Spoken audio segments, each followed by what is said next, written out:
میرے مولا نے اپنی بیٹی کے ساتھ عقد پڑھا. قاسم ہاتھوں کو جوڑ کے کھڑے ہو گئے. چچا مرنے کی اجازت دیجیے. حسین نے کہا جاؤ قاسم خدا حافظ. عزاداروں عباس آگے بڑھے. قاسم کو گود میں لے کے گھوڑے پر سوار کیا. میرے مولا نے امامے کے دونوں پیش کھول دیے. ارے زندگی میں جنازہ بنا دیا. ایک مرتبہ آگے بڑھے. قاسم کا کرتے کا گریبان چاک کیا. جناب زینب پسے پردہ خیمہ اس منظر کو دیکھ رہی تھی. آواز دیے بھیا آپ نے قاسم کے گردے کو چاک کر دیا. فرمایا اے بہن زینب یہ یتیموں کی نشانی ہے. میں چاہتا ہوں کہ میرا قاسم دشمن پہچان لے کے یتیم ہے, شاید اس پر کچھ رحم کرے. عزاداروں وہاں رحم کا سوال. ارے قیامت گزر گئی تھی. ہاں باب عزا لو قاسم میدان کی طرف چلے. ادھر دشمن کہتا ہے کہ جب قاسم آ رہے تھے ہماری طرف تو ایسا لگ رہا تھا کہ جیسے سیاہ بادلوں میں چودھویں کا چاند نکل آیا ہو. عزاداروں انصاف سے بتاؤ کہ جو بچہ دشمن کی نظروں میں چودھویں کا چاند ہو وہ اپنی ماں کی نظروں میں کیا ہوگا, وہ اپنی پھوپھی کی نظروں میں کیا ہوگا, ارے وہ اپنے چچا کی نظروں میں کیا ہوگا. عزاداروں قاسم میدان میں آئے, بڑی شجاعت سے لڑے. میمنے کو میسرے پر پڑتا, میسرے کو قلب لشکر پر پڑتا. شمر کی فوج نے خود شمر کے خیمے کی تنابیں کاٹ دی کہ ایک مرتبہ ارزق شامی پہ جو تاپ کھاتا ہوا اپنے بچوں کے ساتھ آیا. قاسم نے پانچوں کو واصل جہنم کیا. ایک مرتبہ آگے بڑھ رہے ہیں کہ عمر سعد آواز دیتا ہے اے فوجیوں اے سپاہیوں تمہیں کیا ہو گیا ہے, اسے بچہ نہ سمجھو, یہ حیدر کرار کا پوتا ہے, یہ حسین کا بھتیجا ہے, اس نے فنون جنگ عباس سے سیکھے ہیں. ارے یہ عباس کا شاگرد ہے. پوری فوج ایک ساتھ حملہ کر دے. عزاداروں بس یہ حکم ملنا تھا, پوری فوج نے ایک ساتھ حملہ کر دیا. 13 برس کا سیل جس کے جسم پر ذرا بھی نہیں, 3 دن کا بھوکا پیاسا. ارے گرد لگا گھوڑے پر سنبھلا نہیں گیا. قاسم زین سے زمین پر آئے. عزاداروں یہ زمین پر کون آیا؟ یہ زمین پر قاسم نہیں آیا, اس لیے کہ قاسم جب تک زین پر تھا قاسم تھا, جب زمین پر آیا تو قاسم نہ رہا, تقسیم ہو گیا. آواز یا ماں ادرکنی, اے چچا میری مدد کے لیے آئیے. بس اس آواز کا پہنچنا تھا کہ حسین شیر خزرناک کی طرح میدان کی طرف چلے. کیا دیکھا کہ ایک دشمن ہے جو قاسم کے سرانے بیٹھا ہے, چاہتا ہے کہ سر و تن میں جدائی کر دے. حسین نے حملہ کرنے کی کوشش کی مگر قیامت آ گئی. ادھر کے گھوڑے ادھر کے گھوڑے ادھر.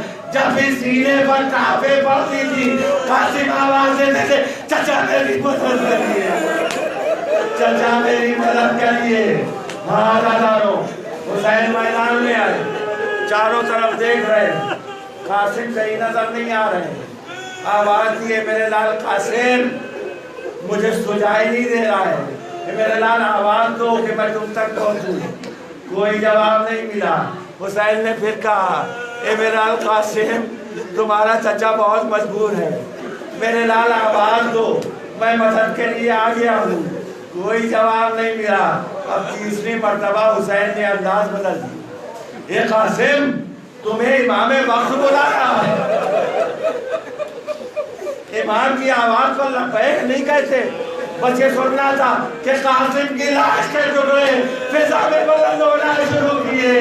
لبیک یا آقا, لبیک یا امام. حسین آگے بڑھے, قاسم کی لاش کے ٹکڑوں کو ابا کے دامن میں جمع کرنا شروع کیا. عجیب کلمہ حضرت فرما رہے، اے میرے لال تمہارا چچا تم سے بہت شرمندہ ہے، اے میرے بیٹا تم مدد کے لیے بلاتے رہے، میں تمہاری مدد کے لیے نہ پہنچ سکا۔ لو عزاداروں بس میں منزل پہنچ چکا، آپ کا ذہن آپ کے ہاں کی ایک رسم کی طرح متوجہ کرنا چاہتا ہوں۔ وہ کون سی رسم ہے؟ وہ شادی کے بعد چوتھی کی رسم ہوتی ہے، جب دلہن کا بھائی دولہا کو لینے کے لیے جاتا ہے۔ عزاداروں یہاں بھی دلہن کا بھائی علی اکبر حسین کے ساتھ میدان میں لاشیں قاسم کو لینے کے لیے آ رہا ہے۔ عزاداروں جیسے ہی در خیمہ پر پہنچے آواز دی، اے فاطمہ کبریٰ تمہارا دولہا آ گیا۔ عزاداروں فاطمہ کبریٰ تو نہیں آئی، دولہا کو دیکھنے کا شوق بچوں کو زیادہ ہوتا ہے۔ سکینہ آ گئی، ارے میرا بھیا آ گیا، دولہا آ گیا، لیکن جب منظر دیکھا دولہا تو نہیں ہے، چہرہ پامال ہو گیا، دولہا کی لاش۔